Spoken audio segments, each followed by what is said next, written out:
Hello, I am JX Editor, and I'm here with Chris from Cinema Savvy.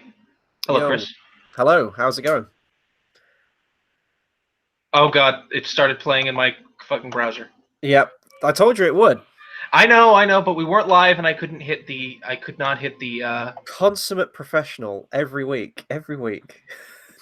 Hey, look, it's Deepunk and Sci-Fi Fan 2019. One of them is the person who made the edit we're reviewing this week. SciFifan was the one who made the edit. Yeah. He's a video editor too. Pleased to meet you. We're reviewing your movie today. This is called, well, I don't think it has another title. I asked you this before we went live. I think it's just The Phantom Menace. Yeah, Which kind of doesn't narrow it down, but specifically it's Sci-Fifan's work print edit, I will call it. Yes, it's a rough good name. edit of a project that he's working on, and we're going to talk about it because, you know, we always talk Star Wars. Even before we went live, we could have streamed it right there and then. We were debating the sequel trilogy. We love talking Star Wars. A lot of the edits that we talk about are Star Wars related, and I think even the next two that we've got planned are going to be Star Wars related as well. We've kind of found a niche, so we're sticking with it. So I couldn't think of a way of organically working it into the video. that's cool. See, I don't have any cool props like that. So I try to have a different one each week. nice. 2005. It's So yeah, we're as you know, some of you know, in my Kenobi fan edit, the character of Darth Grievous is voiced by Andrew DeSoto. He did a great job for me, and his you might not know, Andrew is Sci-Fi Fan 2019, and he helped me with a number of effect shots in Kenobi, as well as providing the shots for Qui-Gon's lightsaber. Oh, nice. Yeah, and so after watching our review of Ivan Ortega's Last Jedi fan edit, Andrew messaged me asking if we'd consider reviewing his Phantom Menace fan edit. I told him we would after I sent it to you, of course, and you said we would.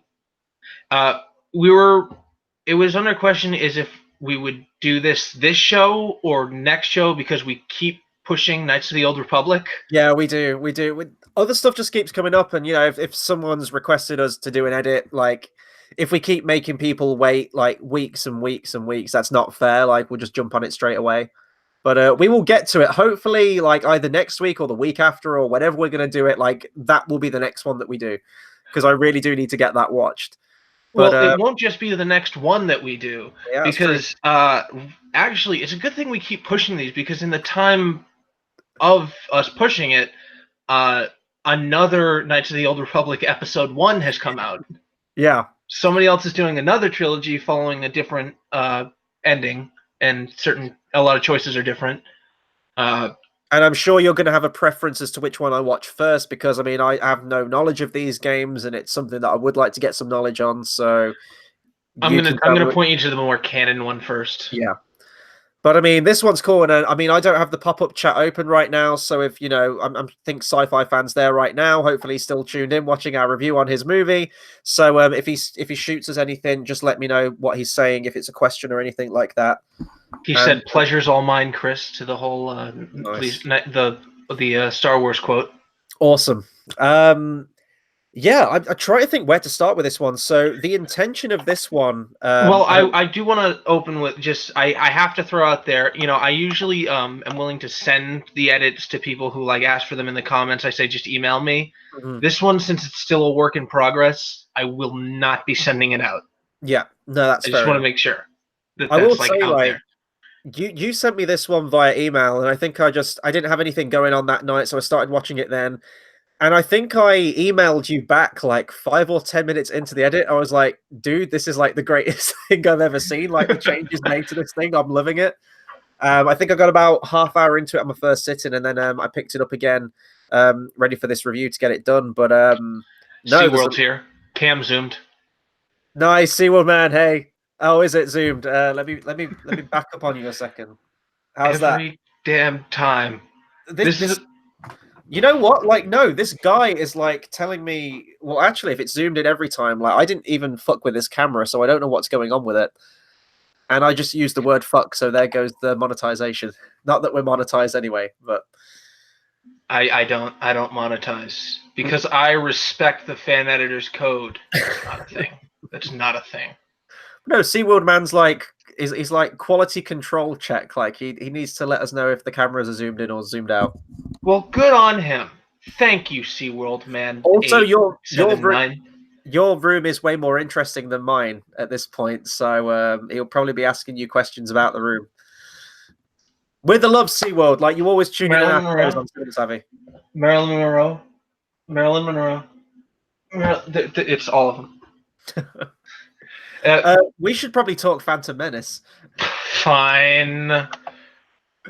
I liked Phantom Menace. I like this edit more. Me too. So as always, we're going to break this down into the usual 5 criteria that we usually rate these on. We've got originality, invisibility. Oh, right. Oh, okay. Well, I figured we do like one at a time. Okay, right. Okay, from the top. So we've got originality, invisibility, complexity, necessity, and movidity, which is a word that you coined, I believe, 3 weeks ago. Whenever we did the last one, it's the movie. We're just reviewing the movie in that last one. But it sounds better. It is. And you had a couple of stipulations this week in particular, because this is a rough edit, that you're not gonna. So normally, so normally in things like invisibility and complexity might like affect my review of movie. Mm-hmm. Invisibility is definitely not affecting that this week. Yeah. Like if like invisibility should affect your movie review, because if something takes you out, then it will affect your opinion of the movie. But this is just kind of how that comes. And so I'm just going to assume when it's done, invisibility will be 10. Yeah, and I'm sure like when it is eventually done, like he's going to send it to you, and we can probably do a companion review to this one and review it in its final form. I'm sure we can do that. And where I will be sending it out. Yeah. And I hope our review helps SciFifan. Maybe you'll give him some pointers, or maybe he's just going to go, fuck you guys, I'm going to do my own thing with this thing. What do you guys know? So I trust he won't do that. Yeah. Something tells me he won't. That's cool. But yeah, so I think we'll get straight into it. So our first category, originality. How original is the edit? So hey, Firemark. We're living in a world of many fan edits now, multiple fan edits, and Star Wars is probably the biggest proponent of that, especially Phantom Menace. You go back to things like the Phantom edit. We talked about originality with that one. You know, and that was arguably one of the first major fan edits out there, certainly of the Star Wars movies, not counting George Lucas's own corrections to his own movies. So this is a very saturated market of Star Wars fan edits, I will say. But what I think this makes a cut above most of the rest is he's actually going in and changing fundamentals of the story.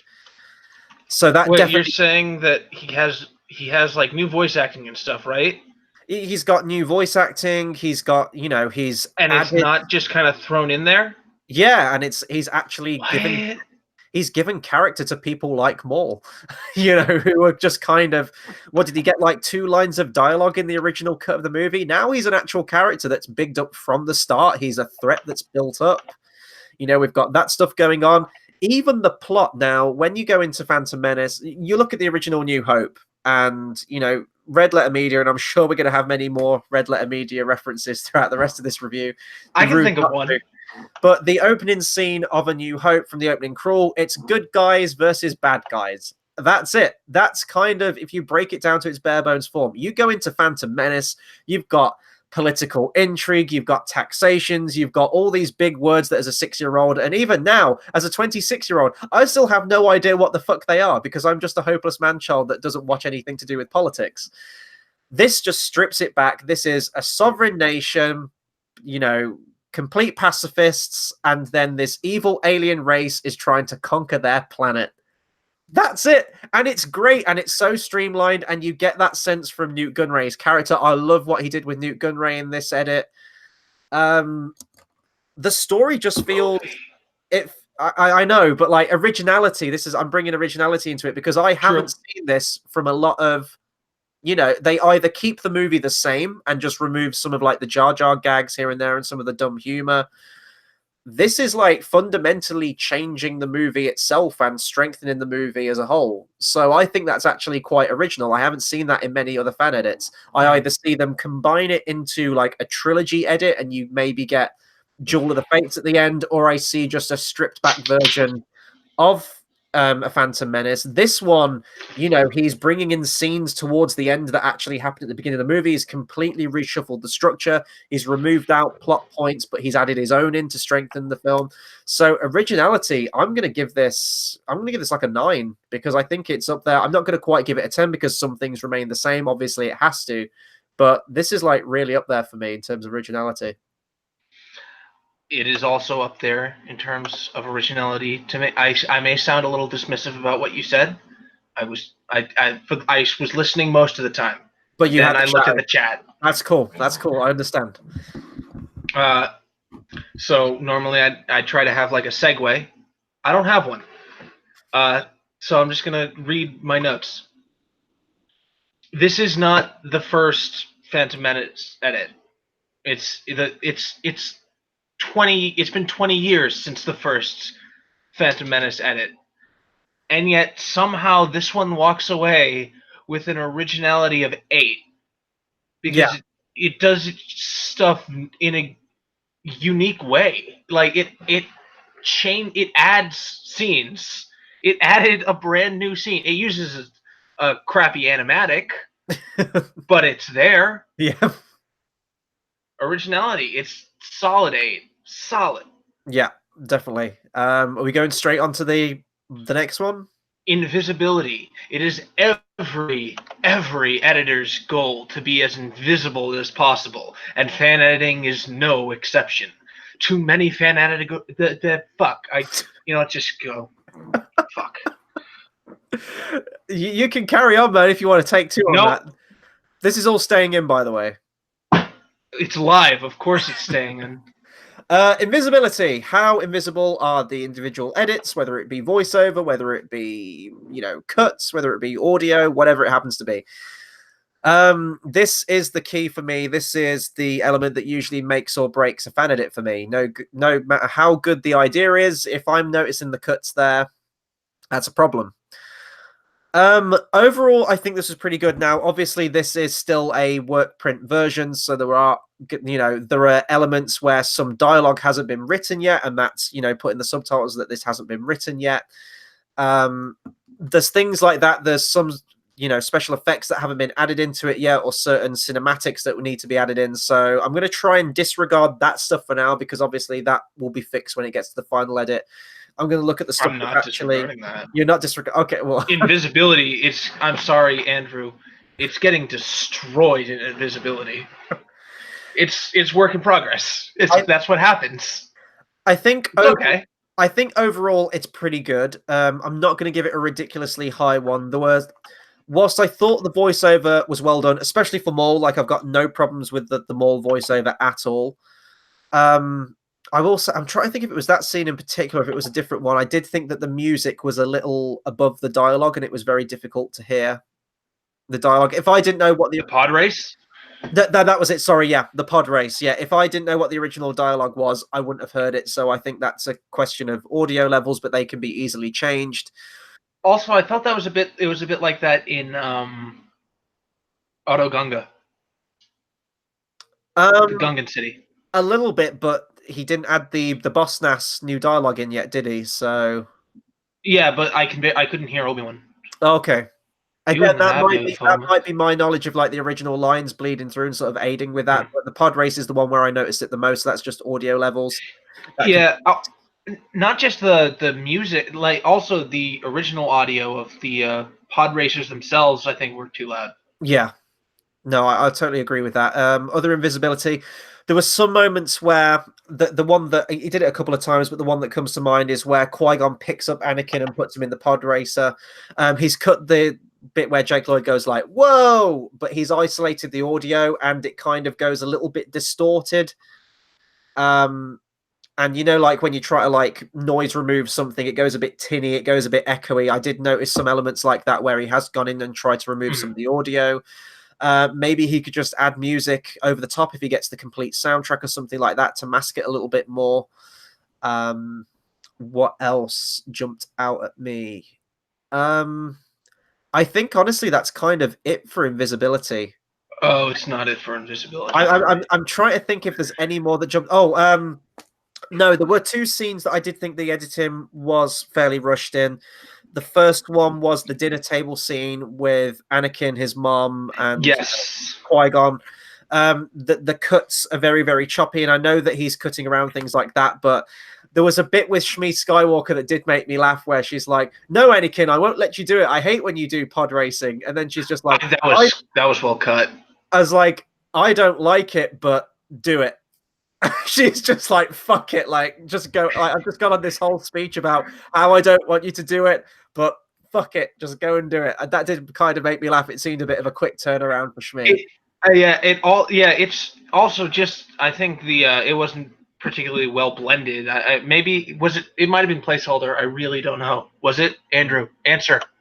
Like, I think that I know why he did it. Like, he wanted to get rid of the what is it? He was meant to help you. He was meant to help you, where they're just playing up that messianic Jesus figure of Anakin. But then again, you keep the virginal birth in there as well, backstory. So you're already getting the Jesus parallels there. I think he was birthed by the Force. Yeah, they just like, was it Darth Plagueis and Sidious just shot their cum across the galaxy? yeah, that's what shit. I knocked out my. Yeah, that's what happened. I think you could get around it by just keeping the line of "I may not like it, but he can help you." Cut. Do that. Yeah, do that. You're still removing the problematic line that is a bit cringeworthy, but I think it makes more sense that, I may not like it, but he's got the skills, he can help you out here, and then you cut and then he does it, rather than just going on this whole tyrannical rampage of like, I don't want Anakin to do it. I hate it when he does it. He could be killed. Do it. Do it. Yeah, do it. So there was that, and then the other scene that jumped out to me was... Wait, he just wanted to get rid of the "he can help you." Oh, wow. Okay. Why? That one's... Yeah. He can. He really can. And then there was another scene that I'm trying to think of that I thought was very... where Anakin's fixing up the pod racer. The cuts there didn't work for me.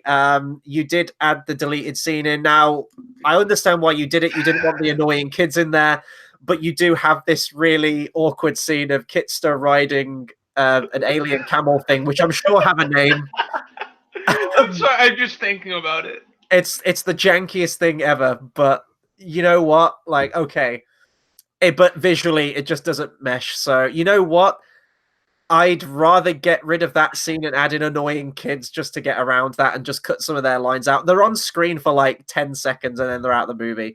But I did think some of the cuts were very choppy, and then you cut to Jar Jar who's working on it, and it's just, why are we focusing on Jar Jar? And then it cuts to C-3PO with a line, and then before you know it, we've moved on and it's working. So those were only the two scenes that really come to mind where I had a problem with. Everything else, I thought... I did like the re-edit of the finale where I think Qui-Gon's just been stabbed and like Obi-Wan's getting pumped behind the laser wall thing, and he did this kind of tonal editing where all is lost on the battlefield, and then Obi-Wan, he's got this music that translates across all the scenes. I'm not explaining this very well, but he did some cool stuff there where it made me feel something with the editing, and he reshuffled the scenes around. Yeah, that's kind of it for invisibility for me. If I'm giving it a score, and again, like, I'm trying to take out the stuff where... Wait, what did you give for a score in originality? We didn't get to do that. I gave that a 9. I gave it an 8. Yeah, that's right. Invisibility, I'm gonna give it a 5. Oh, okay. You know what? I would probably give it a 5 if I wasn't counting the animatics and stuff. Okay. I am. You cold-blooded bastard. Hey, I am not counting the temporary voice acting. Okay, that's fair enough. I will, yeah, some of the voice acting did catch me off guard a little bit with Anakin, but yeah. Yeah, I mean, I think that was more to do with blending, but I'll get to that later. Yeah. Now remember, Andrew saw this after watching our review of Ivan Ortega's edit, Mm-hmm. and so for that reason, I gave it the Ortega treatment. What does that mean? I watched it and I took notes. You've got 2 pages of notes again. Again. You've That broke even with Ivan Ortega's edit. No, Ivan Ortega's edit, I had almost 2 pages of notes. This one I had about 2 1/4. Oh, okay. Nice. Well, Excuse me, I'm then drinking a ginger ale. I offer the stage to you. Did I? Oh yeah, I gave it a score, didn't I? 5. Yeah. Yeah. So of course, little tidbits. You notice the transition in Gunray's voice when he says, "Yes, of course, we'd be happy to accept the ambassadors." That sounded Swedish or something. Like, while the placeholder voice acting didn't sound great, the lip syncing was really good. Like better than the actual movie, where it's just a lot of we forgive it though. It's like the Muppets, like. No, because the Muppets, like they're faster at least. We don't have the time to associate. Excuse me. They're an alien species. Like their skills of communication are far beyond ours. Like, just accept it. All right, fine. That they can form words without actually like fully posable mouths. Of course, he replaced all of Darth Sidious's scenes with scenes of Maul, and so as a result, it's usually flat, and inanimate, I should say. Okay, if we're going to talk about that then, so most of Maul he hasn't done the mouth movements yet, but he has done it for one scene. Yeah. Which you have thoughts on. It's fine, it works. I will scroll down to the exact note just so I can get it right. Oh god, the Kidster scene. It must be a really difficult effect to achieve, though. Oh my god, for what it was quite impressive. I mean, I wouldn't even know how to even go about an effect like that. So I know he has a program for it, like we talked about it. Mm-hmm. Let me see. Lip sync animation for Maul was noticeable due to the angle of the mouth and the lack of interior of the mouth. It's very flat and solid pink for the inside, like solid purple, dark. It's dark, like it is the inside of a person's mouth, of course. Also, the use of Jake Lloyd's audition with Natalie Portman. He uses the audio from that in the first scene, the "Are You an Angel" scene. Yeah, I thought I caught that. I wasn't sure though. They, it sounded a little metallic. It was, it was from the quality wasn't great because the video that you pulled it from wasn't great quality. At last, Your Highness sounded good. I'm just jumping through some shit. When the party leaves the Watto shop, you've got Qui-Gon walking across the screen saying, "Jar Jar, let's go." You've got Anakin talking. You've got one, I would say, try to muffle Anakin when he's not on screen talking, so it doesn't sound like he's got a microphone right in front of him. That shot has the potential to be really good, like great even. But the rotoscoping needs blending, and of course you need the voice actors. Let me just jump to that. That doesn't matter. We'll talk about the stuff that I think doesn't matter as far as the review is concerned. Great reflexes made me laugh. You must have great reflexes if you can race pods. I noticed Anakin doesn't say Jedis. Only Jedis carry that kind of weapon. Which I think might be because I know he says that. Shmi, do it. The deleted scene of Kidster on the camel thing needs to be that needs to be a meme. Color corrected. Oh, okay. We went in a different direction with that. But yes, that too, it does. Because the scene is supposed to take place in the morning, and the scene is more midday. It looks like Mad Max Fury Road, like an apocalyptic sunset. Ooh, this is something you probably have more to say than I do, but probably will happen during movie. The recutting of the pod race. Oh boy. So are we going to do that now, or are we going to do that for movie? we'll do that for movie. I'm just gonna, I'm just gonna throw because I already said that the sound effects need to be turned down. I'm Apart just from gonna, the audio blending, high praise for that scene. That was probably my favorite scene in the whole movie. yeah. I mean, I don't You care don't like, about yeah, pod racing. yeah. I'm sorry. So it's not really something when you get to it, it's not really going to be something I interject that much Yeah, on. yeah. Uh, the removal of the blood for infections left a bit of the music in a dip. Mm-hmm. Recutting the wait, I'm past that. Sorry. 3PO's goodbye. I really like that. Yeah, me too. Where he's not having like this existential crisis because Anakin is fucking teasing him about being sold. That's He's just just cruel. That's just yeah. like that's the He first elements of the dark side in him right there. Is just throwing shade to 3PO. except then we're expected to believe that in Empire Strikes Back he saw the droid, recognized it, was like, "Holy shit, this is my childhood friend," and was like, "Yeah, fix it." Oh yeah, I that's think good. that's Legends now, though. He's got a lot of Fingers stuff on his crossed. mind. Like, uh, what was it? Where am I? Oh yeah. With the goodbye, he takes the line. Andrew takes the line from Revenge of the Sith. Goodbye, my little friend, mm-hmm. which is to R2, and then him saying "Oh my" and just takes the I and creates "bye." Yeah, that was genius. I love that. Yeah, it's very difficult to do as well. I mean, when you're taking audio from completely different scenes, like there's different inflections, there's different tones from the actors. It's very difficult to make it work. But like, you nailed it with that. Mm. I thought he straight up just took the word goodbye. Like, I didn't know that was cut between two.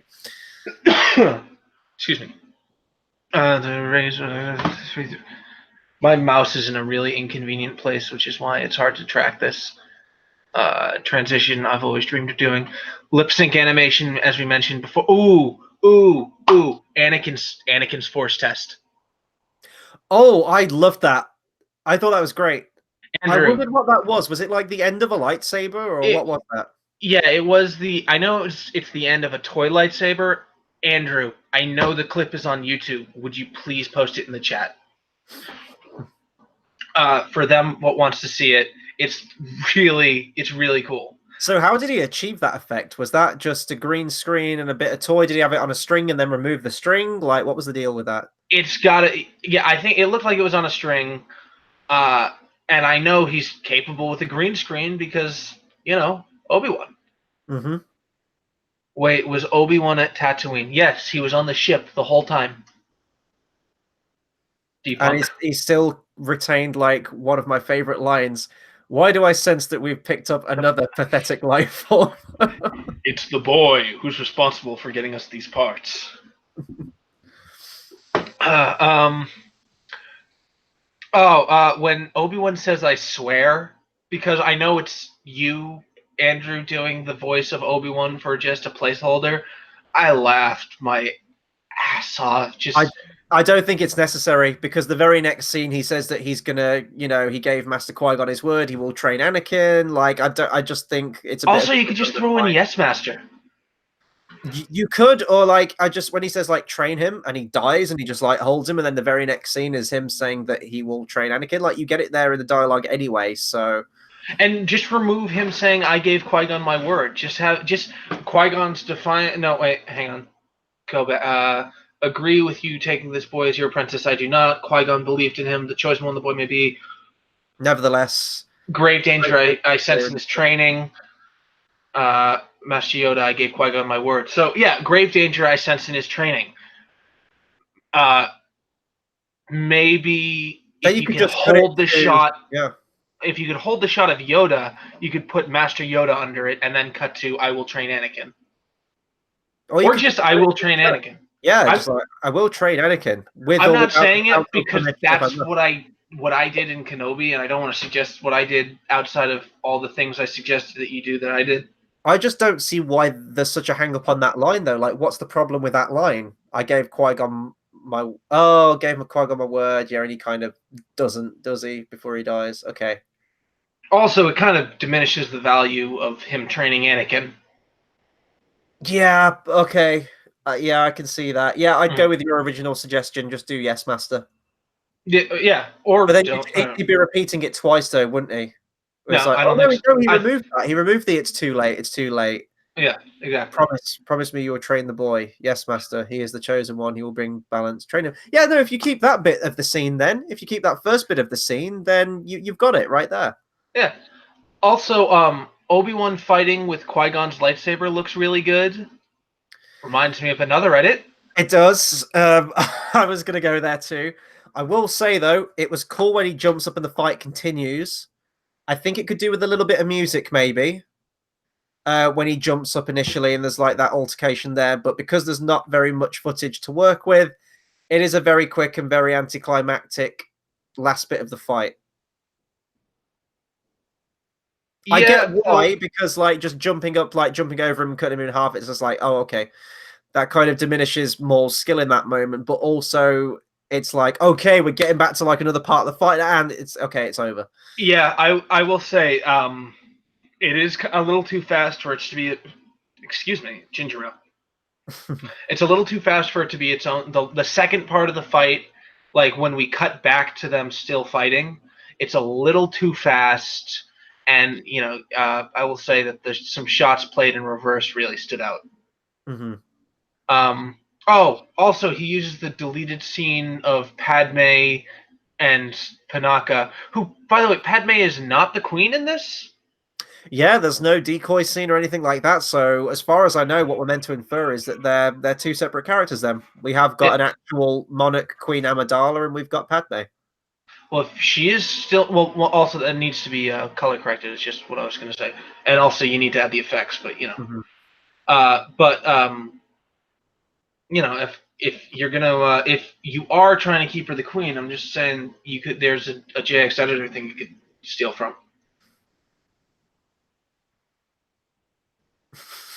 Say something to cut away. No. I was letting that play out there for a second. That was like a Bond villain moment. Yeah. So what do you give? You got any more notes on invisibility? You've got to give it a score. Notes on invisibility. I do. I didn't. Did I? Do I already have? You mentioned that you were there. It is. 5, but I have not talked about the animated sequence. There's an one or the Darth Maul one. Oh, okay, yeah. I thought if Sidious was going to appear in person or appear at all in this edit, it would have been in person on Coruscant. With the Tatooine is vastly populated. Mm-hmm. If the trace is correct, I shall find them quickly, Master. Move against the Jedi. Yeah. At last we shall reveal ourselves to the Jedi. At last we shall have revenge. Right now, the placeholder is a low quality animation of Maul meditating and receiving news from like one of his probes or whatever that they found what planet the Queen is hiding on. Mm-hmm. It doesn't look great. It doesn't look good. Let's be frank. It doesn't look like shit because it is to the scale of human proportions. Mm-hmm. He and I actually have already talked about it. I think he should try to work with footage from the fan film Darth Maul: The Apprentice. Oh, okay, yeah, that's a good idea. There's a beginning bit where he's in like this sphere of screens. He wants to try to find a cosplayer who could do the shots. So if you fit the bill, reach out to him. SciFifan2019. His YouTube link is in the description. And I'm probably going to work on the fan film. I don't know how the audio goes over in the trailer, but do you remember like one of the original teaser trailers, The Phantom Menace, where Peter Serafinowicz, the voice actor of Darth Maul, he had this whole monologue that wasn't in the final movie. Fear attracts the fearful. So I'm wondering if you could integrate that in there somehow, if that could work, if you wanted some extra Maul dialogue, or... If what do you mean some extra Maul dialogue? Well, if he wants extra Maul dialogue, he's going to put... He's got some extra Maul dialogue.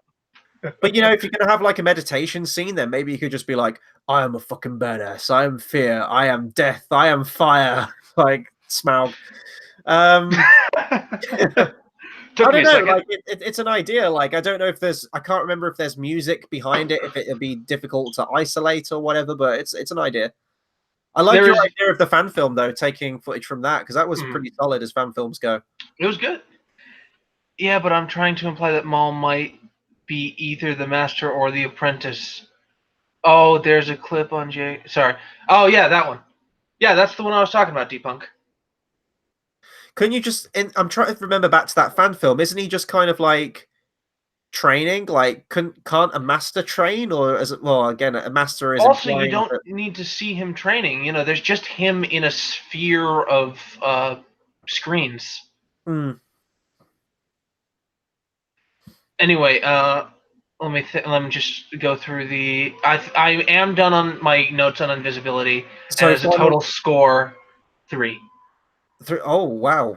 I Shit. listen. Merciless. It's a work print. Yeah. I No. Okay. I'm sure he wasn't expecting a particularly high thing in. Ow, Jesus! You don't catch that? Did you hear that? I did. I thought that was the lightsaber. Was that your arm? That Jesus. was my arm. Oh Christ! You're getting old. You're old boy. Okay. I'm So younger than you. I know. Uh, Complexity is our next category that we're going to talk about. How complex is the Yes. idea? How complex, like the shots behind it, the special effects work, everything like that. How complex is the edit itself? Again, I'm going very, very high on this one. Now, there's a lot of promise with this edit. A lot of it is still being worked on, so we'll have to like come back to it when it is when it is all done, and we'll give it a fair shot after that. I'm going high on this one because not only, as I mentioned in originality, like he's going in like changing plot and things like that, adding to character. That in and of itself is complex. But he's going in, he's going to, use footage from Battlefront. He's doing all this crazy effects work with Maul's mouth to like get this extra dialogue across. I know that you came down pretty hard on that effect, and I'm sure he's going to work on that. And No, that. I said it was amazing. I also said what was wrong with it. Okay, that's fair enough.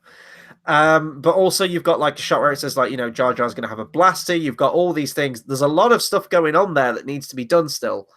Mm. But Yeah. the idea is complex. Like we've got a work print right here. We haven't actually seen all of this stuff finalized and come to fruition. But the promise of complexity is there, and already from what we've seen, from what is completed from like the new dialogue, the new characterization, the new restructuring, that is complex, and it did almost feel like a new movie-going experience of this movie, which is a very rare thing to have with a fan edit, especially from a Star Wars fan edit when it's a movie that everyone's familiar with, and a lot of fan edits are very similar to each other in terms of their intention. I'm gonna go a 9 again. Like I'm going up there with this thing. Like I know a lot of it isn't finalized, but from the initial idea and reading the subtitles, what needs to be done to scenes, it is very, very complex. And I wouldn't even know where to start with half of the effects work in this stuff. So I'm going high again. Well, you and I are on a similar wavelength.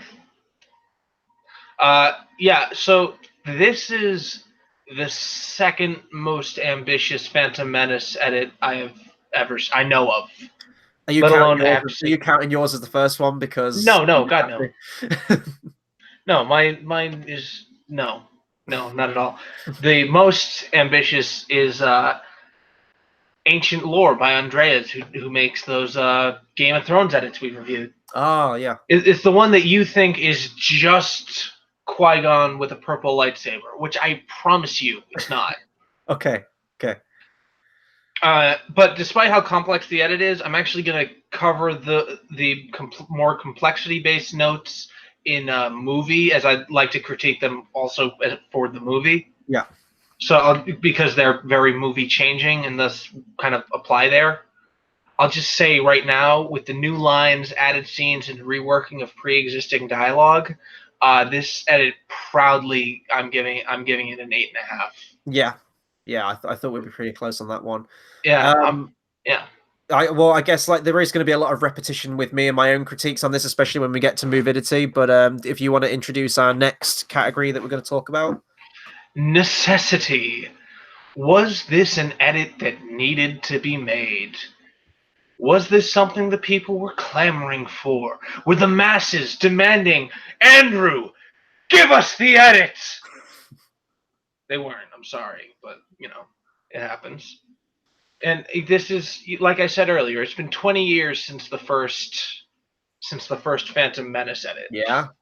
This isn't an edit someone was asking for. However, I am going to nudge it up a bit. Because I think that in recent years, fan edits have gotten much more ambitious, and so something like this did need to be made, I think. Mm-hmm. So I'm like with invisibility, it's getting a 3. Okay. Yeah, no, that's fair enough. Again, like there are so many Phantom Menace edits out there, sorry. It's kind of cool though that we're still getting them even 20 years on. There is like I think this is that one movie that, a lot of people were hard done by. It's a It's bit of a always rite of passage now for fan Yeah. editors. Yeah, it kind of is. But I like that about it, and I like that it does still kind of have that legacy. I think a lot of people have found acceptance for Ooh. the movie now.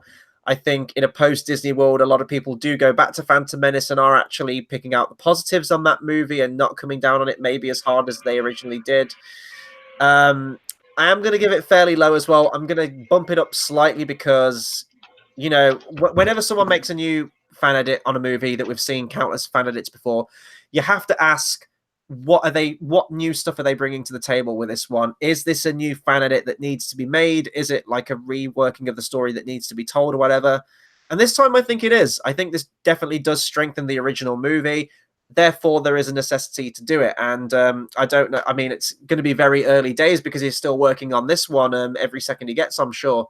But if you can ask him if he's planning on doing Attack of the Clones or Revenge of the Sith after this thing's done, or if it's just going to be a specific Phantom I think Menace he is. doing. Because that seems to be a thing, right? Like if someone takes their time to re-edit Phantom Menace, Law of Averages, they're going to do Attack of the Clones and Revenge of the Sith as well. Also, I'm just gonna point out.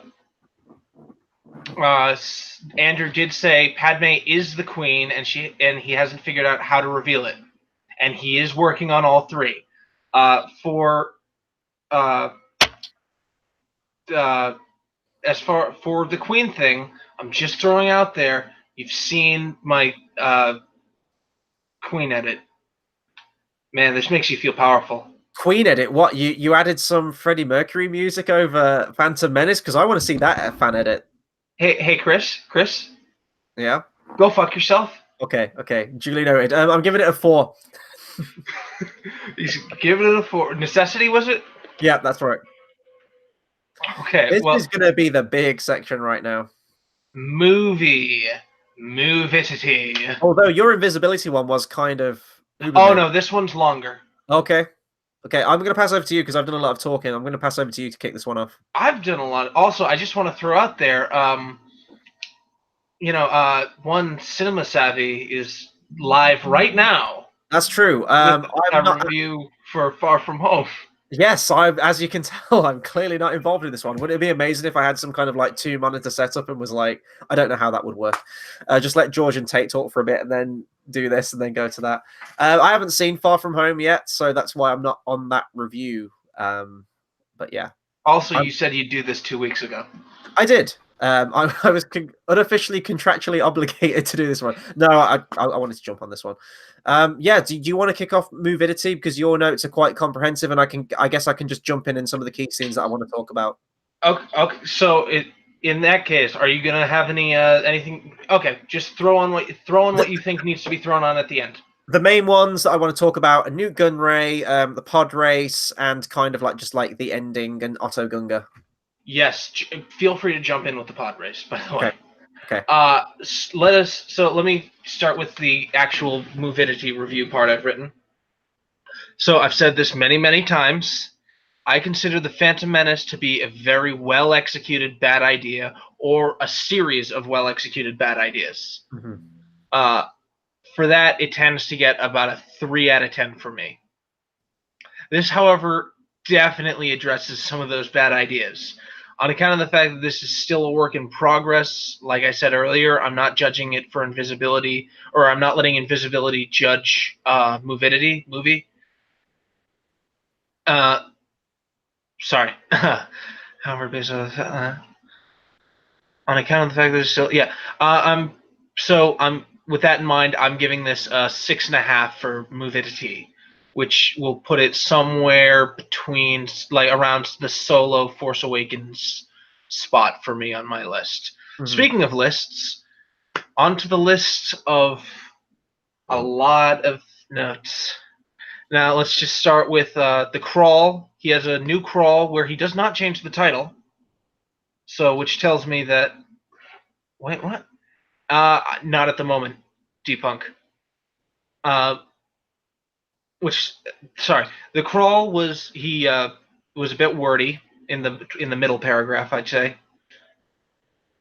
And the what am I hearing callback from your side? I haven't changed anything. I've still got my earphones in. Interesting. Okay. Weird. Yeah, the crawl was a bit wordy in the middle paragraph, and I'd end the first sentence of the final paragraph with justice. I or at least put a comma there. I don't know if it continues after.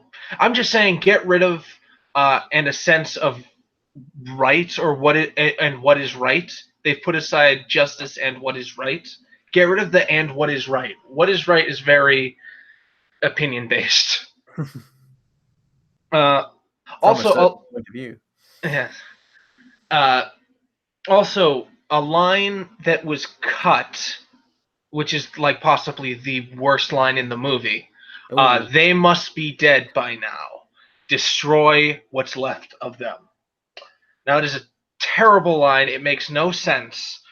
But with the new voice acting, I think a line should have been inserted there. I think he should have said something. I'm not really gonna blame Andrew for not getting it because you've got this locked door and the two people you want dead in it, but it's probably a fairly foreign concept for Andrew. He's probably never tried to poison a hooker in his crawl space before. What you want to do with that is you want to seal off your crawl space as best you can and just keep spraying in as much poison as you can. I recommend Raid Fast Kill Low Irritation. It's the one in the blue bottle. It works the best.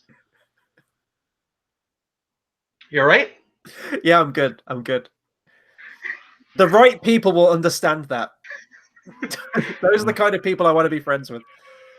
People who poison hookers in their crawl space. Yeah, that's the one you want to. Yeah. Onto the good friends to have. The whole fight scene at the beginning, after they leave the guest room, was much faster paced. I really enjoyed it. The new lines for the Nemoidians worked well. Mm-hmm. I think so. I think making them more evil and kind of in on it. I recommend sacrificing a little originality for the sake of movie, specifically in the scene with Queen Amidala and all her advisors in the throne room. And when the governor says a security disruption can mean only one thing: invasion. Mm-hmm. Cut to the invasion. Yeah. Because I personally just find Captain Panaka describing the Federation's droid army as battle hardened, or any droid army as battle hardened, is laughably ridiculous. Had droids been deployed in combat before this point? This is probably straying into like the old canon. Well, as someone who's currently rereading the Darth Plagueis novel, I can tell you they were. Okay. I didn't know if at that point battle droids were a new thing, like new tech that they hadn't seen before. No, they're just they're like the large scale equivalent of they're the space equivalent of like a company hiring mercenaries for oil baroning. That's a verb. Do you want me to chip in as you go along with it? Please do. You're kind of talking about the Nemoidians now, and that was one topic that I wanted to talk about. Jump on. That's why I've kind of hit this lull point. Yeah, that's cool. The opening crawl, I mean, I should have took notes on this to get it word for word and things like that. I did pick up bits where it was a little bit wordy, but I mostly picked up with that with some of the lines on the subtitles. I would probably, some of the dialogue felt a little bit clunky, and I'd probably give it a bit of rewrite here, mostly with Watto's dialogue and little bits like that. Things were a little bit wordy, maybe with Boss Nass as well. I think they could have been reworked a little bit. But the actual characterization, just the very simple fact of taking the Nemoidian characters. By the way, I love Newt Gunray because he's just the most sniveling character in the Star Wars prequel trilogy. I love that character to death. But I do like how they made them less cowardly and more forthright and more of these kind of overseers of this grand, army, essentially, this grand invasion. But ultimately, we learn that they are being controlled by a higher power, which I'm sure we'll get to in the next two movies. But I like that it is just that clear cut. You know who the good guys are, you know who the bad guys are, and they're given more of a presence right from the beginning. So anyway, as I was saying, I looked down on my phone and I had the notification here too, and I was like, "Oh my god, I can do it!" That's my YouTube channel, by the way, guys. Go and check that out, Cinema Savvy. I haven't been as active on there recently, but no movies are kind of doing it for me at the moment. But I will be getting back to that at some point. SciFifan2019. What is this about bug spray? Don't worry about it. No, so I really love what they did with the Nemoidians. It gives that strong opening, these strong, imposing villains and their plan and what they want to do, and it all makes sense. You just kind of got to strip it back to the basics. You've just got this peace-loving kingdom of Naboo, and then these evil aliens are going to want to conquer it and take it over. That's it. That's all you kind of need. So I do appreciate that. Good guys, bad guys. Yeah. My problems with most of the dialogue and subtitles comes from like Watto and stuff. I didn't really have a problem with any of the Nute Gunray lines or anything like that. I thought they were pretty well done. I did like that the opening battle scene was sped up. You don't have them, see all the blast doors. Like, where are those droideka? Like, the droideka just like show up right there and then.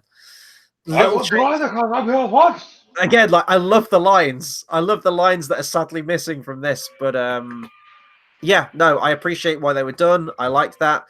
I think a scene was removed, a bit of dialogue, and I think that it needs to be there when they get to Naboo in the forest, where you have the hologram of Nute Gunray and Rune Hako discussing things with the battle droid, where he says, "I think they may have got on one of your landing craft. If they're down here, sir, we'll find them. Use caution. These Jedi are not to be underestimated." I think that could stay in the movie, and I think that sets up that situation. I see. Here's interesting, because I also have that. I think it's actually among the invisibility things that I skipped.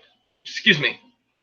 I would have cut before that even was a thing, because you see the hologram start to appear and then it cuts away. Excuse me. Mm-hmm. Ginger ale. It was on sale. Oh no, you got cheap ginger ale as well. That's like the worst combination. No, the cheap ginger ale is like too hot for some reason. Like, it actually hurts your mouth to drink. This is quality.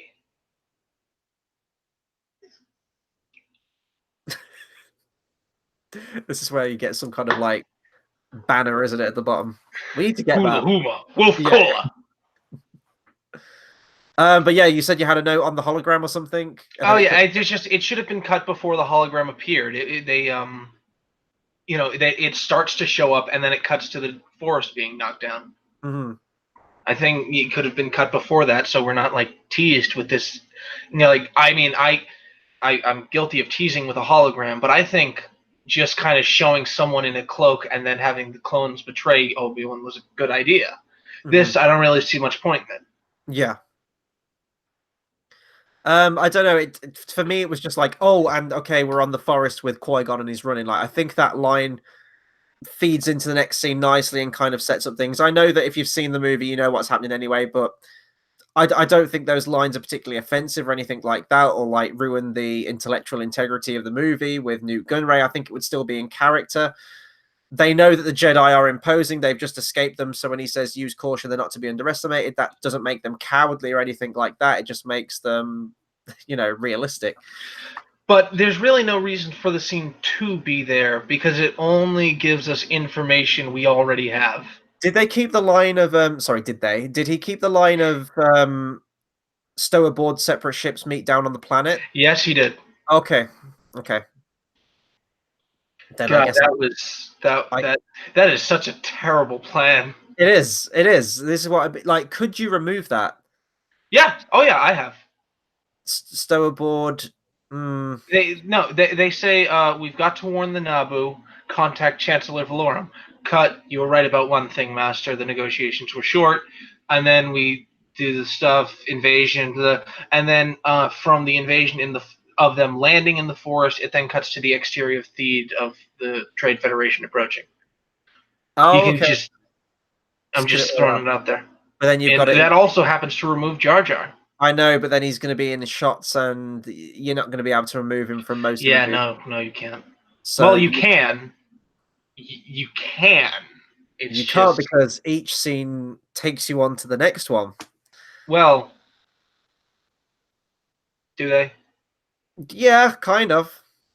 In Do the they? end, yeah, Yeah, they do. That's how scenes work. Yeah. But yeah, just look. Go back to your notes anyway, because you were sort of combing through the entire movie. Yeah, sorry.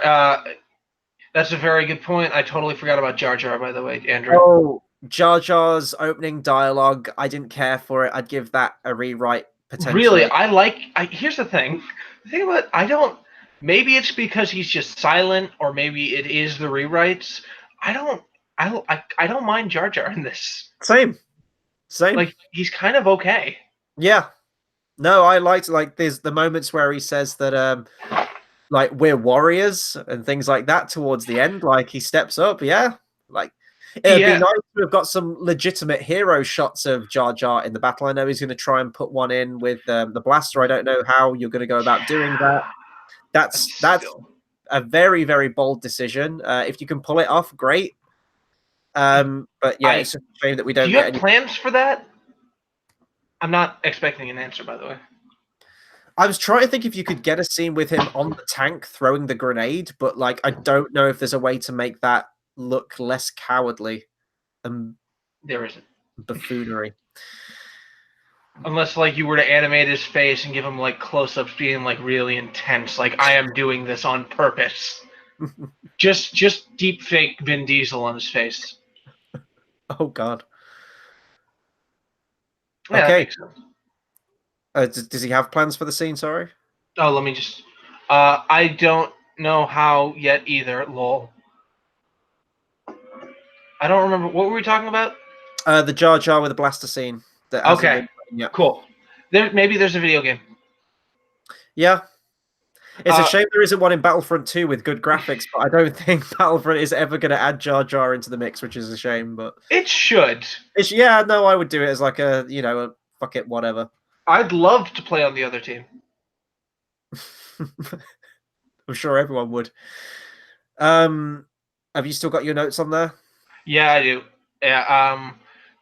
I don't really see the point of having the shot of the Jedi and Jar Jar entering Theed after the waterfall. And which needs to be color corrected. All the deleted scenes, by the way, need to be color corrected. They need that shot though, because that's where they meet up with the Queen, though, right? And they try to get to the hangar. They're just walking upstairs into the city. It's a deleted scene. They just are entering. It's an establishing shot. Okay, immediately followed by the establishing shot of the palace. They've got to show how they get out of the. Did they use the They don't use the bongo in this, do they? No. Let's see. Let Andrew just scratch. No one. All right. Doesn't say anything. Okay. Like I said, it doesn't really. Nothing to get hung up on. The recutting of the dialogue before the hangar was well done. Coruscant, you're under arrest, worked for me. We can't get the generator fixed. We'll be dust. Nice change. Yeah. I'll admit, way back when I saw an even earlier draft of this, I thought he just said, if we don't get the generator fixed, we'll be ducks. Ducks, yeah, no, honestly, hand on heart, that's what I thought he said in this edit. Okay, good. I didn't catch dust. I thought he still said ducks. Okay, good. I'm glad I'm not I thought he said ducks, and that's brilliant. Now that I know, actually hearing it again, it sounds like dust. I thought it was still ducks because I think this is in Red Letter Media again. When he says sitting ducks, that implies that you're stranded or something. Does he say like you? Yeah, they're still moving. Yeah, they were. You're implying that they were sitting ducks, even with the shields working, or they're not sitting ducks with the shields working, and it's like, no, you're still. So I was like, he's got rid of sitting. Like, okay, like if we don't get the hyperdrive generator fix, will be ducks. Like, okay. But if Like that clay ducks getting shot. exactly like if that was meant to be dust, then that needs some work because I still thought it said ducks. Maybe that's like my own knowledge of the original line coming in. It really might be like with Jedi's. Yeah. Again, I recommend taking a page out of the Phantom Editor and don't name R2 until we get 3PO saying it. Oh, okay. But then again, the audience, you've got that thing of the audience knowing who he is already. Yeah, exactly. So why do we need him introduced after his first scene? It's a nice scene. But then again, you've got the thing no, of but have them say like Padme. Well, okay, wait. I was okay with the Padme clean this droid up scene until you told us you were keeping her as the queen. Now the whole I'm gonna make you clean toilets makes no sense again. It's not a fault on you. It's more a fault on the Phantom Menace. But you know what I mean. Like, why does the queen's decoy order the queen to clean the droid? The thing is, you make them separate though, and you get to Attack of the Clones unless you like rework it in the dialogue. Why would Padme have a decoy on the ship if she's just a senator and she's always been a senator? Would senators need a decoy? Maybe Palpatine has a decoy. Wait, didn't Red Letter Meteors talk about that? Maybe Another just old guy. Yeah. Who looks like Ian McDermott? Keira Knightley. Who did the voice, by the way, for Queen Amidala? So this really deep and distorted voice. I think it's Keira Knightley. And they just like fucked with a voice in post. I don't know. I don't understand. The way she says committee is still really weird to me as well. Committee. No, she doesn't. No, it's like committee. Oh yeah, I will not. I was not elected to watch my people suffer and die while you discuss this invasion in a committee. Committee. Yeah, it's weird how she says it. Yeah.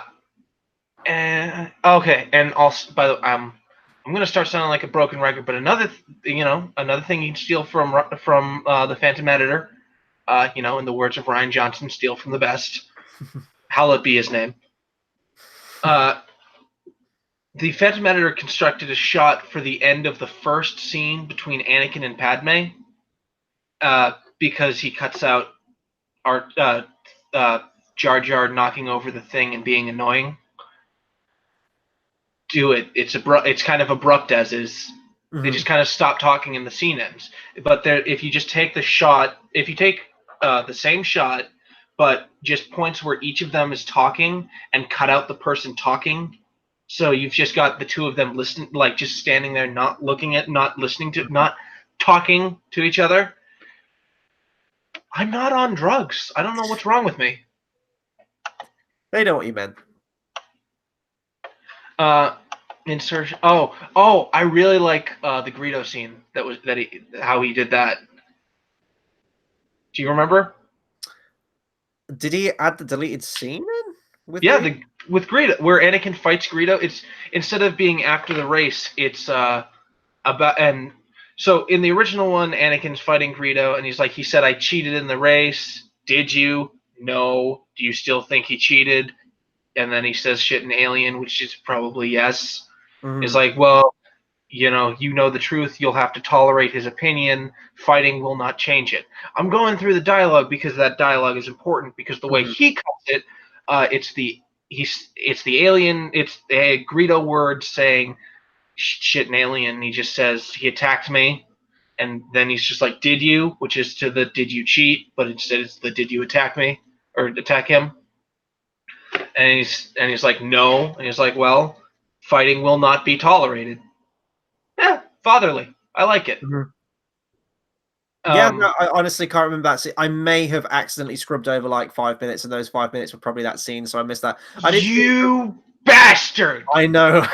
I did see Greedo doing his like little victory dance after the pod race, though. That wasn't Greedo. That was Greedo's friend, played by Warwick Davis. I thought it was meant to be the same character, wasn't it? No, because In the fight, that was still Warwick Davis as Greedo. No, Warwick Davis talks to Greedo after. Oh, okay. He's Escudo puto Greedo. Oh, no wait, that's a combination. That's Anakin. Escudo tuto Greedo. Iwana Nawada Sita or something like that. And originally, I think people tend to make that like if you keep attacking people, you're going to get shot one day.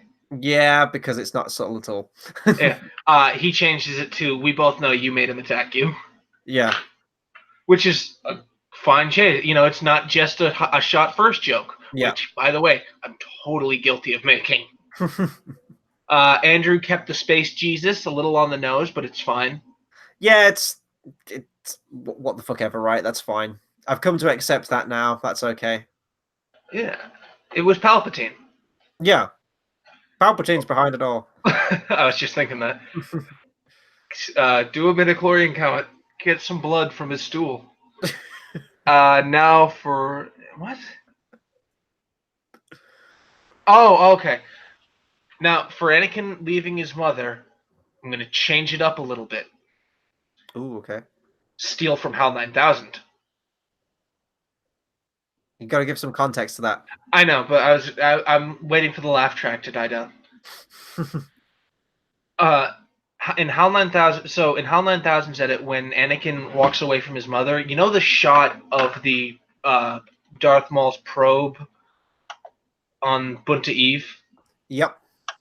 He takes that shot and puts it after, and then it cuts to the deleted scene of the droid following Qui-Gon and Anakin. Oh, okay.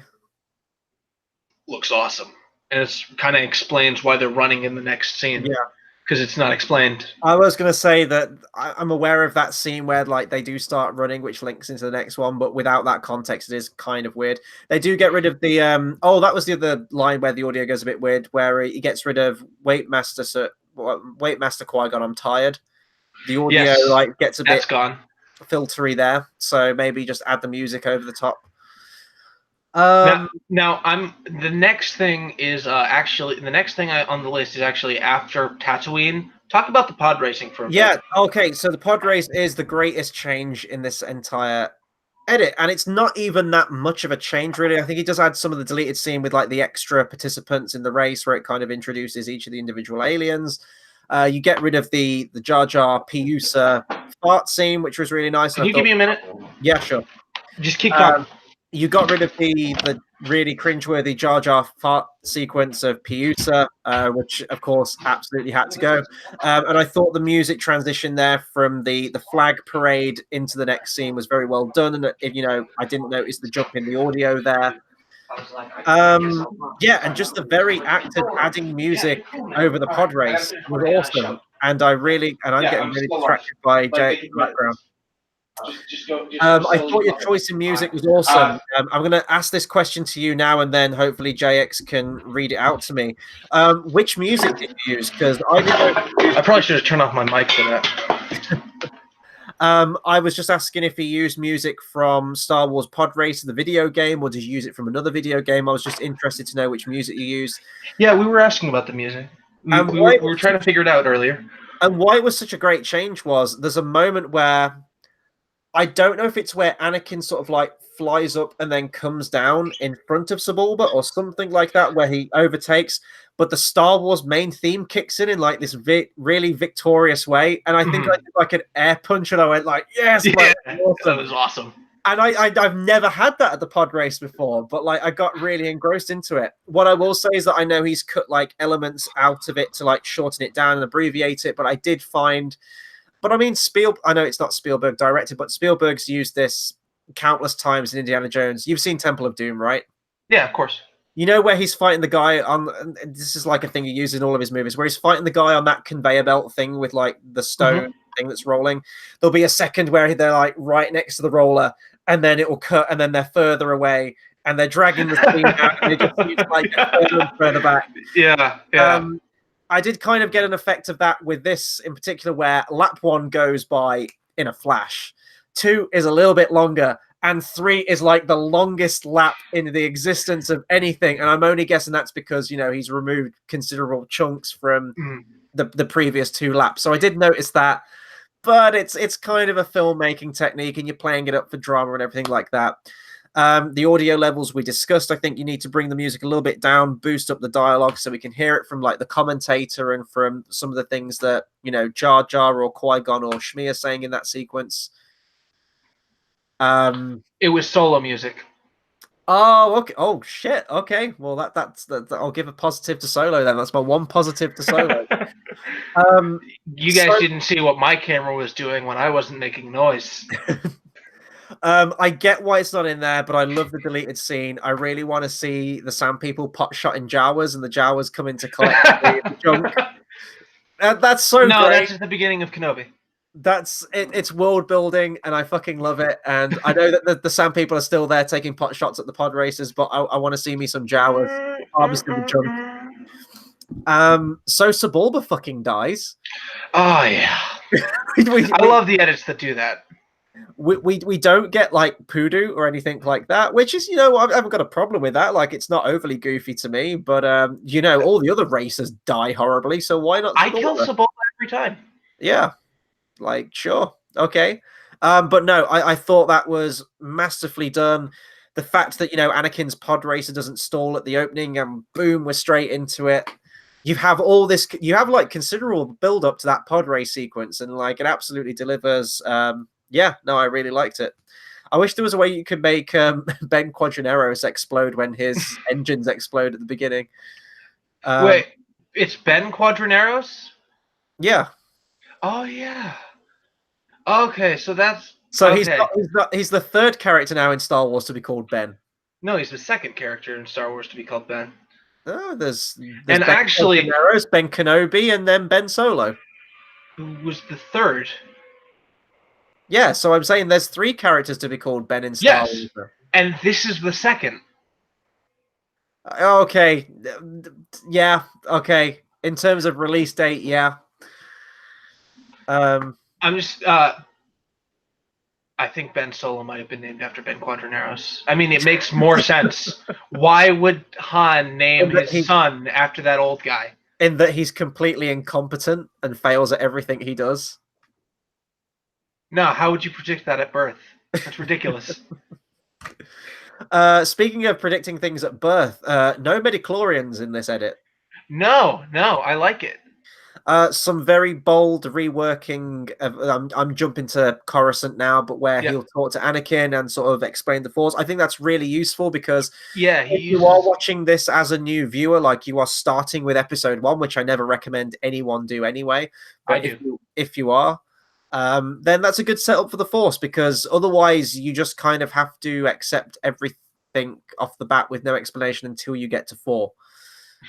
So, but yeah, we can bring it back to before that point. I mean, actually, I'm just gonna double down on that one because I also have a note about it. It's just a nice little insight into the will of the Force as a replacement for midichlorians talk. Because you know, these talks should add something that we haven't seen before. Yeah. One thing I did notice. Oh, sorry. No, go on. I was just gonna go through examples. One thing that I noted with Anakin, which I'm sure was a conscious decision, is that he feels a lot more confident in this edit. He never really has any moments where he doubts himself. Oops. So we are. Does he say? Oh, he's a lot. Yeah, he still says in the original. I'm saying. This one, he's good. No. Yeah, no. Sorry, I meant in this edit, like he seems a lot more. He doesn't even say "oops" when he puts on 3PO's eye. Yeah, nice little line there. There's not really any unsurety in him. Like, you know, like later the council says there's a lot of fear in him and everything like that. But, you know, he's like, I'm off to the Jedi Temple to be given my training. I may not see her again. Yeah. It's not like to become a Jedi, I hope. Yeah, so it seems like, oh yeah, I'm going to be this big shot Jedi. Like, this is, you know. And then I can't remember if it was this edit, but there was another edit where it may have been the last Phantom Menace one we talked about, where when they say you're not gonna be a Jedi, he looks really angry by that. And yeah, was it that one? I think. I mean, I think that's actually just in the Phantom Menace. Oh, is it? Okay. I didn't know if I had a feeling that had been reworked a little bit to get those reaction shots a little bit more. I think it was more. I think because the Phantom Editor does talk about it while it's happening. So I think it's more to do with the fact that he cut out the "I hope." Yeah, and but he's just referring to that shot. It's just a little thing I noted with his character, which does, the little moments do add up as the edit goes through, and it does give a more sort of cocksure, cocky Anakin Skywalker, which makes sense when you eventually get to the next 2 episodes. It was an interesting idea to remove Palpatine suggesting the vote of no confidence. Yes. It's probably due to the lack of Sidious. It doesn't. It just puts him more in the background. Like, I know that exactly. Like, we know what's going to happen, but maybe some people watching would still be pretty clueless until episode 3, even though you do get that very not so subtle camera pan towards the end. But it's nice and it sets up for the next one and what's to come, so I didn't mind that so much. Also, really clever placement of the the Auto Gunga scenes. So I did. They only come into their own towards the end of the edit, which is what I liked. I honestly think there might be a way, because when we get to Otto Gunga, it just cuts straight away and they're in the throne room. I was wondering if there was a way that you could integrate some of the stuff with Captain Tarpos when he approaches him at the beginning.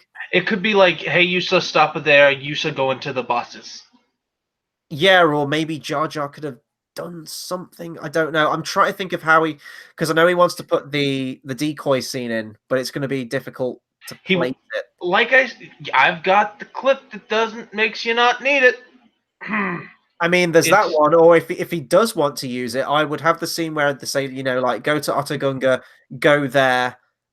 He agrees to help, and then I think in this edit he cuts straight away where they're laying down the plan. In between those 2 scenes, I would add that scene where they go to that like sacred place. Like he says, I'll agree to help you. They go there. You'll have to change some of the dialogue and everything like that. But then, then you have Queen Amidala saying, I beg you to help us. And they will have already done that. Now, Viceroy, we shall discuss a new treaty. I am Queen Amidala. Oh, yeah. Not a bad shout. That's what I did. That's how I did it. That could work. But if he does want to use this, like, it would be... Although the treaty is out in this. It'd be kind of superb. Oh, I know what you could do. Maybe you could have Boss Nass being very flippant. Also, that the whole line of you and the Naboo form a symbiote circle. I've never understood that line because I think he says this in Red Letter Media. I don't understand how like an amphibious alien species that hides away underneath the depths of the ocean have anything to do with the people living in the palace. Maybe you could have it something like where Boss Nass says, we will parley with the Queen, or we will discuss this with the Queen in person, and then you cut to the scene where they approach each other on the land, and she says, like, I beg you to help us. Just gonna throw it out there. Ben Skywalker is Legends, as you were. Okay. He was saying that there was already a third. Oh yeah, okay. I was going by the movies, but yeah, that's fine.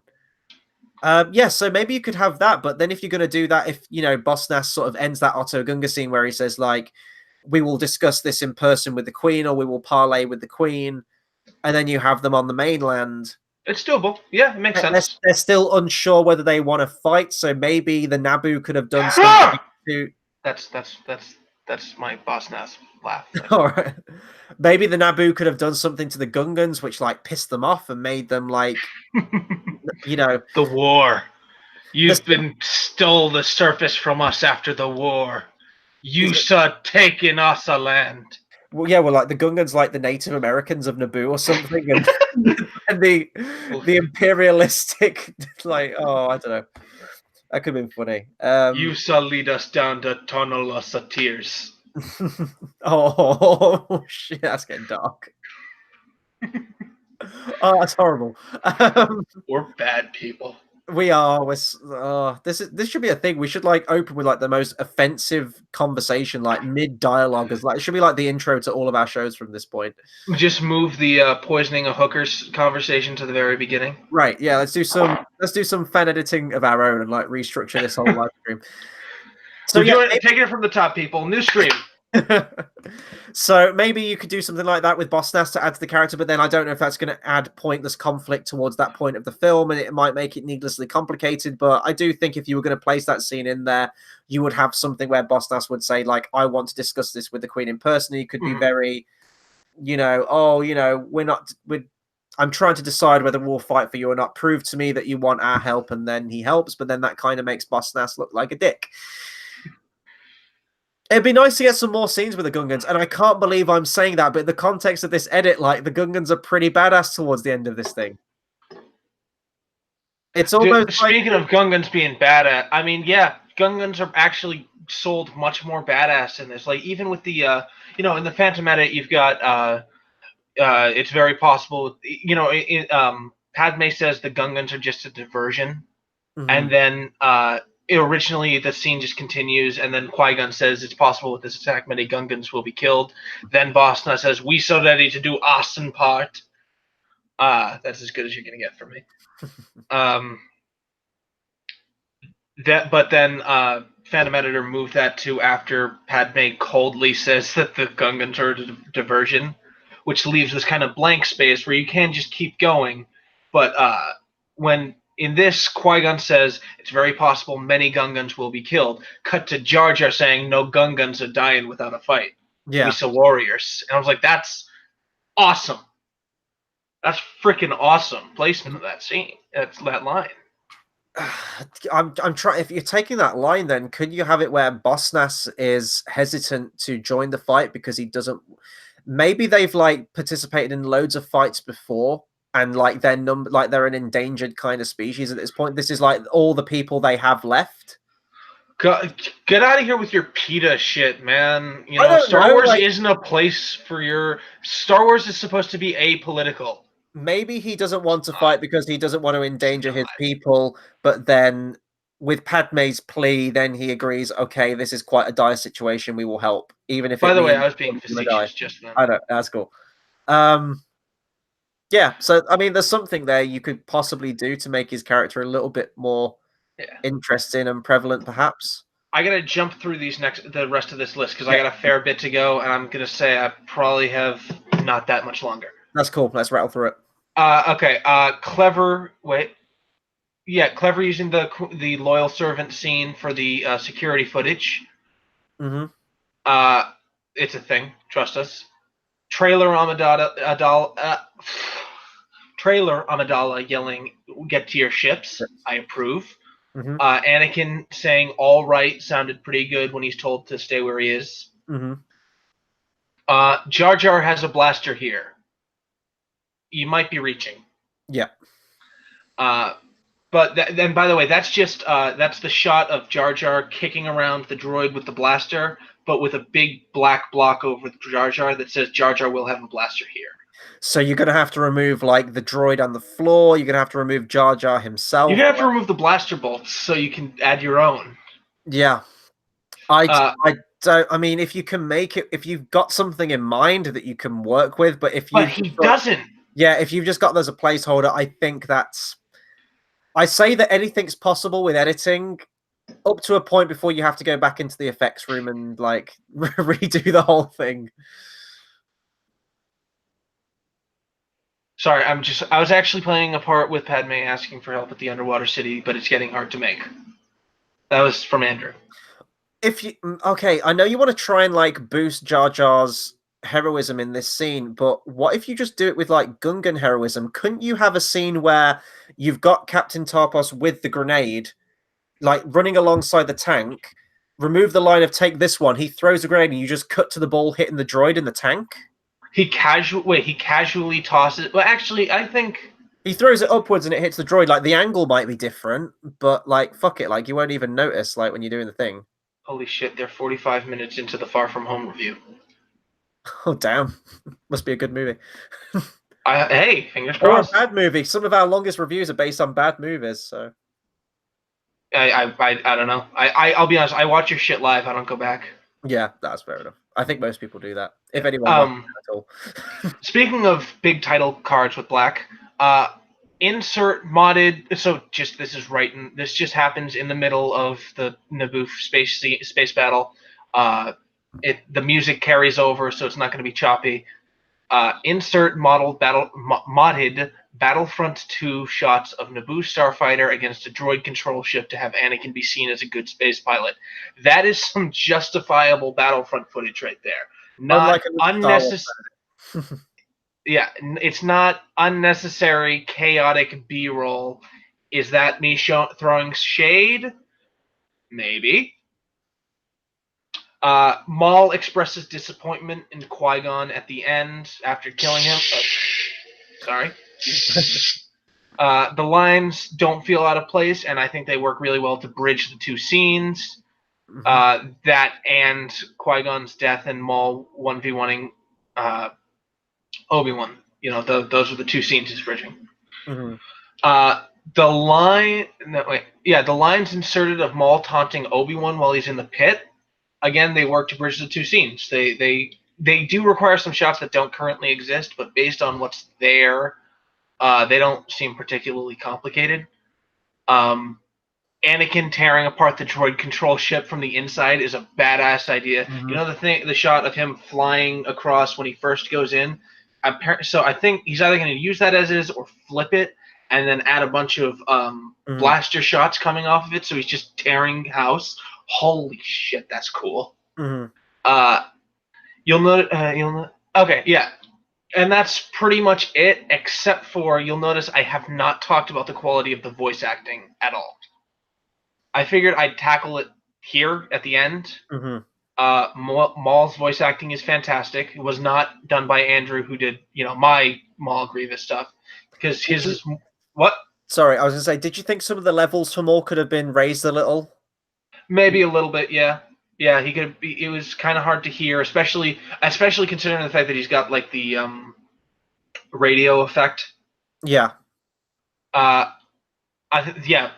The guy was doing a really great Maul impression, not like a Maul Grievous mix, which was awesome, by the way, Andrew. Thanks.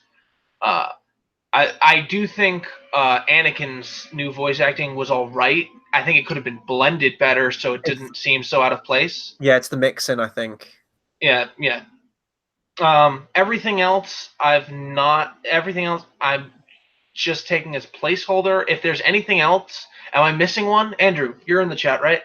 Am I missing one? And so, what did you give it for movie, by the way? Movie. You give Phantom Menace 5.5, by the way.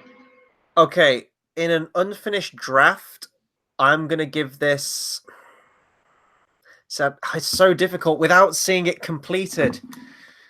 Are we bringing the drawbacks into it with this, with like the unfinished effects, or are we just reviewing it with the footage that is completed? Like I said, I'm not taking the invisibility into this. I'm taking this as how I felt when it was over. Okay. I'm gonna give this a 7, I think. So much higher than the original Phantom Menace with its ideas and how it goes about them.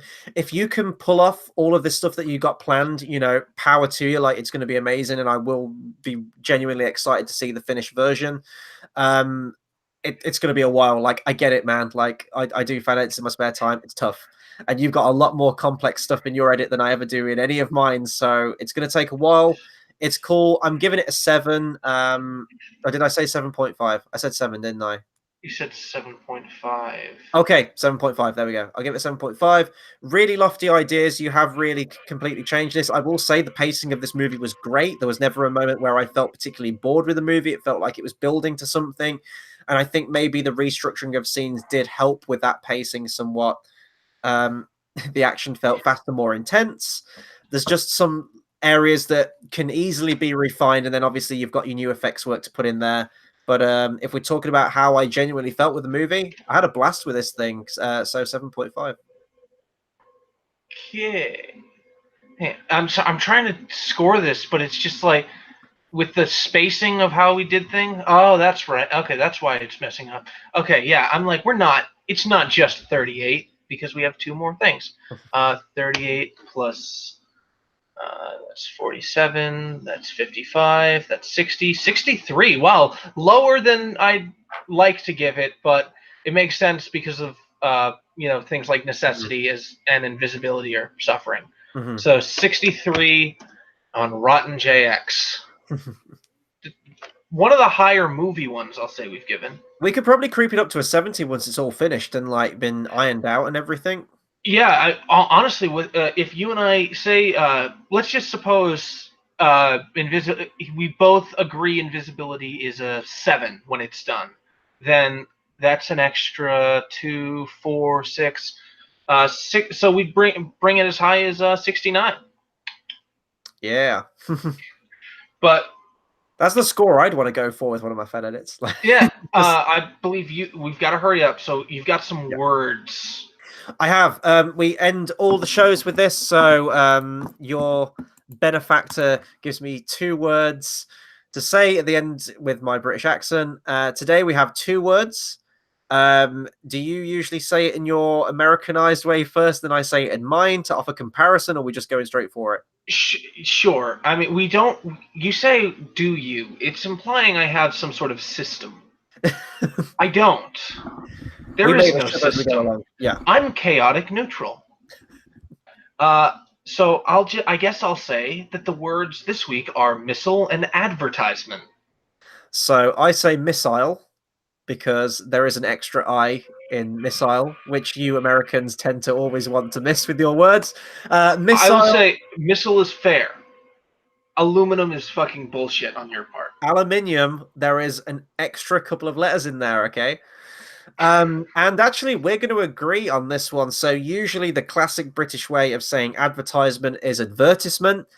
I've never understood this. You advertise something, it's an advertisement. So I will break even with you there. It's advertisement.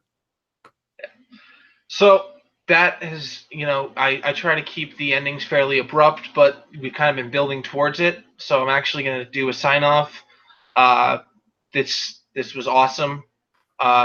Next week or next show, we're doing KOTOR. Yes. Unless some like massive fan edit comes out by maybe like Topher Grace will finally release his Star Wars edit. Can you imagine that? Oh god. I was just gonna say Firemark releases part 2 several months early, but that's not gonna happen. Yeah, no. Especially since we haven't reviewed part 1. We will aim for KOTOR in the next show. Yeah, we'll do it. But until then, maybe you consider subscribing.